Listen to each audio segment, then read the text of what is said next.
The Shed is a 2019 American horror film written and directed by Frank Sabatella and stars J.J. Warren, Cody Kostro, Sofia Happonen, Siobhan, Fallon, Hogan, and Frank Whaley.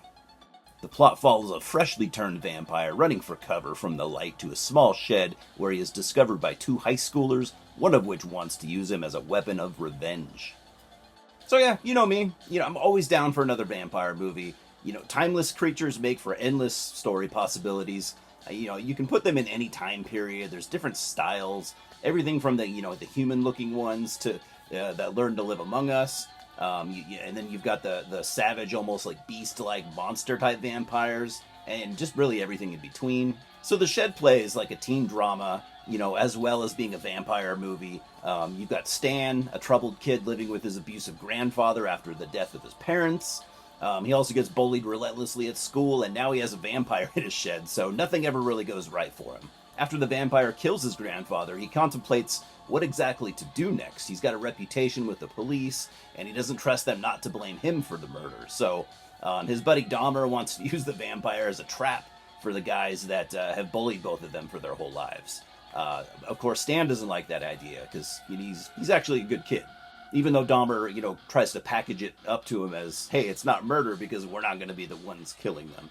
But, Stan obviously sees through that. And honestly, I do like the premise of this entire movie. It's not super derivative, although, most of the movie is pretty standard vampire fare, and the execution of the story doesn't quite live up to the premise. The first vampire parts are in the opening scene, which I thought was pretty cool. Just lay it out on the table. Well, this is what you're going to be dealing with for the rest of the movie. But the vampire that turns our main vampire, you just never see him again. He's just, I guess it just tells you that there are, vampires living out in the woods. Me personally, though, I typically do want a little bit of lore with my vampire movies, because I do like seeing how different vampire movies have their own style of lore, and you just don't really get that here at all. But hey, the fact that vampires can just find you anywhere out there is still pretty cool. It works fine. And the pacing isn't real bad either, although I could do without some of the dream sequences that Stan has. The characters are fine, they're fleshed out well enough for me. Most of them aren't particularly interesting. The acting and the script is kind of on the low end of average, I would say. As viewers, we're supposed to be pretty invested in whatever's going on in the shed, and, how to defeat a clever, sadistic vampire who's kind of in his own element, I guess. And I've seen some complaints about how the vampire, rules kind of bend when needed to suit the story. And I personally wasn't really super bothered by any of that. I just wanted more vampire action. You do get a decent showdown in the third act, but a lot of the kills before that are off screen or inside the shed. There's always at least blood though, leaking out the door, or you see severed body parts being thrown around. So there's that.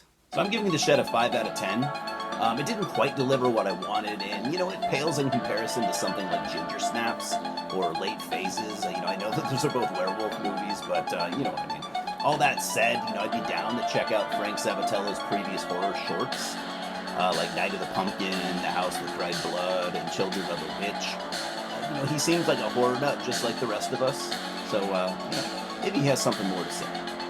Cheers, guys, and I'll see you at the movie. Subscribe right now, please.